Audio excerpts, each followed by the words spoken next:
very warm welcome to BBC London. I'm Thomas Magill. We start this lunchtime with more on a story we first brought you last week about service charges and how some residents have seen huge hikes they can't afford.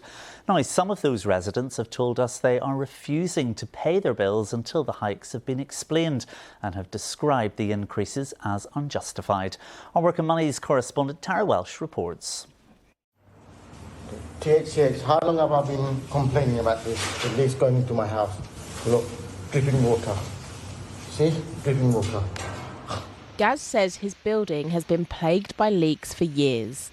He says repairs aren't being done properly and he can't understand why he's being asked to pay more than £2,700 a year in service charges. This needs to be taken action. I'm really fed up with this whole system. And you're charging us service charge for nothing's been done. You know, we pay what we get. You know, if they're maintaining it, we pay for it. Like we don't get nothing. Gaz is a leaseholder here in East London and says he's had enough. So he's not been paying his service charge. And he's not the only one. Altogether, there is about 15 to 20 people who are on strike. We haven't been paying our service charge and our heating since last year. It's been 1.5 years now. And we are all angry. We're frustrated. We're angry, anxious. Jackie rents her flat from housing association THCH. She says her service charge went up by more than a third last year. But on top of that, her landlord's been charging her for hot water as well as her energy provider. So she's been paying twice and hasn't been able to get answers. You need to be mentally really strong to be fighting and going through thoroughly each and every spreadsheet. And to be honest, I don't have that time. Mentally, I don't have that. I feel drained. I am drained, not feel. I am drained mentally. In a statement, THCH told us it's a non-for-profit organisation and service charges reflect the real costs of delivering services, adjusted for inflation and the economic climate. This year, service charges have increased by an average of 3%. Some people who live in flats will pay a service charge. Now, it's for their share towards communal services like repairs and maintenance, and often it's a condition of a lease or tenancy agreement to pay those bills. And for tenants, refusing to pay can result in threats of eviction, but leaseholders can risk losing their entire property. If you've got a court finding against you that you haven't paid your service charges, they can bring an action to try and forfeit your lease. Which means? You lose everything. You lose every single penny in your asset. One campaign group has told us more and more people are refusing to pay service charges, though. Tara Welsh, BBC London. 2 tube strikes by train drivers on the London Underground have been announced for April and May.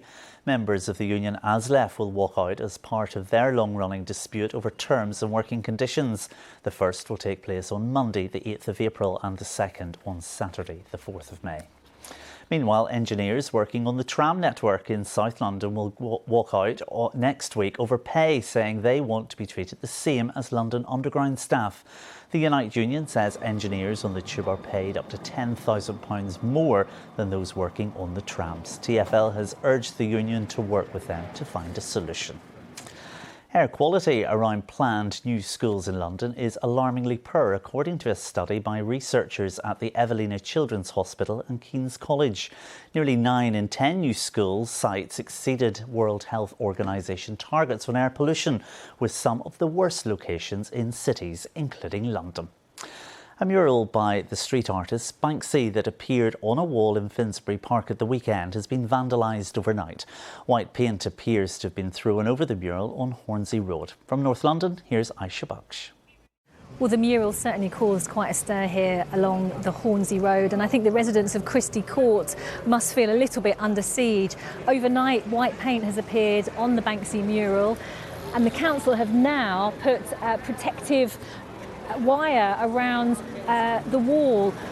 Earlier I spoke to a local campaigner who believes that Banksy, a worldwide artist whose work often has a political statement, did this with an environmental message.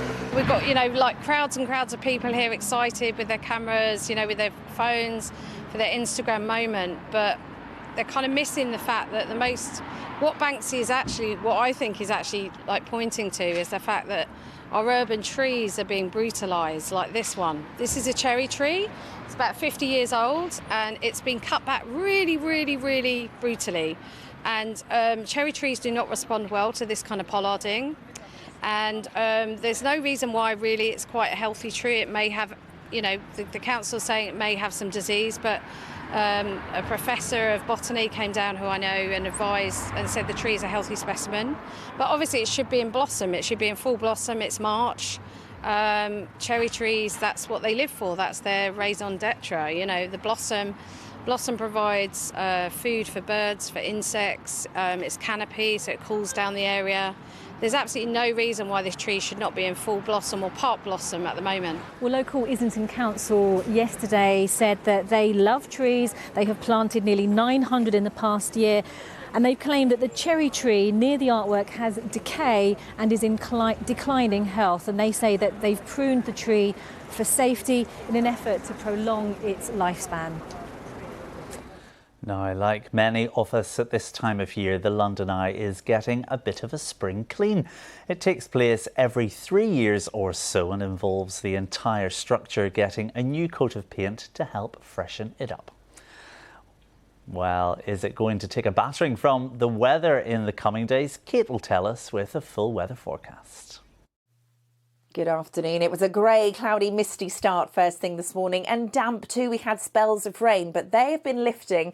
And for some, the cloud has been thinning, so some hazy spells of sunshine just peeking through. And the temperature this afternoon will respond. It should be largely dry, but you can't rule out the odd spot of rain. But where you get those brighter spells, temperatures getting up to 17 Celsius, so feeling really rather mild. Then overnight tonight, 1 or 2 clearer spells, but then more cloud edging in from the north. 1 or 2 mist and fog patches can't be ruled out either through the early hours of the morning. The minimum temperature, single figures, around 7 Celsius. So for tomorrow, another misty start, quite a lot of cloud around, but it should be a dry day tomorrow. As we head through the afternoon, the wind strengthening perhaps a little, but also some brighter spells, some sunny spells through the afternoon, and temperatures tomorrow getting up to 16 Celsius. It is all changed though, temperature-wise, from Friday. This cold front will sweep south, bringing some cloud, a spell of rain, but also it's going to introduce this colder air from the north, replacing that milder air. So as we head into the weekend, a chilly start to Saturday with temperatures overnight under clear skies on Friday down in low single figures. Sunny spells, scattered showers for Saturday, and temperatures, as I said, much chillier. Now, just before we go, if you're a budding journalist and fancy telling your story, there's just enough time to enter the BBC Young Reporter competition. Maybe you're already working for a website or writing for a website or your school newspaper, or like 15-year-old Jack working as a matchday reporter at Billericay Town FC. If that's the case and you're aged between 11 and 18, then please do get in touch. All the details are on our website. Just go to bbc.co.uk/Young Reporter competition. That address is on your screen for you now. That's it from me. There's more on all of today's stories on the BBC News app, including how a man has donated 100 wedding dresses to a charity shop in Sidcup, all in memory of his fashion designer friend and business partner. It's a remarkable story. Riz will be here tonight at 6:30 with your evening news, where she will have more on that story about service charges and how it has affected many London residents who've been getting in contact with us. But from now, from all of the Lunchtime team, have a lovely afternoon. Bye-bye.